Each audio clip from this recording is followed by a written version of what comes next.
Good morning everyone! So, eto na nga ang ganap at update sa ating mga babies. Medyo malalaki na sila at talaga namang sobrang lulusog. Ito naman si Savi ay naglalambing sa kanyang lolo. Napansin nga din namin na talagang sobra siya nagpapababy ngayon kasi alam namin nagsiselos din siya sa dalawa niyang kapatid. Hoy, pagpasensyahan niyo na yung aking boses sa talaga namang ako'y tinamaan na naman ng sipon. Dahil nga siguro sa pabago-bago na naman ang panahon dito sa amin sa Abu Dhabi dahil dapat sa mga panahon ito ay mainit na talaga pero biglang lumalamig siya at kinabukasan naman ay sobrang init. Kaya ito ang epekto sa atin ng mga ganitong klase ng climate change. O balik na nga tayo dito sa ating mga babies. Ito naman si Via ay talagang nakakatuwa dahil nakakatayo-tayo na siya ng kaunti at nananalubong na. Pansin din namin na parang mas mabilis ang progress ng kanyang paglaki at ngayon nga ay nakikipagkwentuhan na sa kanyang lolo.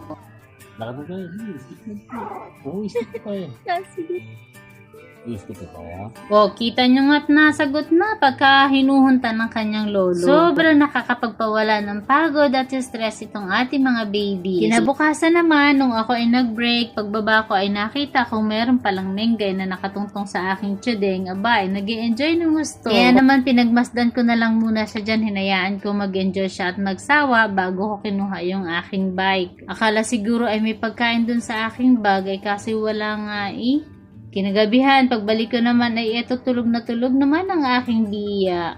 At ito ding ating baby Abby ay tulog na tulog din. Ay syempre, hindi naman pa pwedeng hindi ko kukunin kasi cute naman nga. At ang napakasarap talaga pag sinasalubong ka ay halik ng halik Ay siya ay marunong nang maglambing. Kapag ka hindi ka nakikipag-kiss sa kanya, nagagalit pa nga.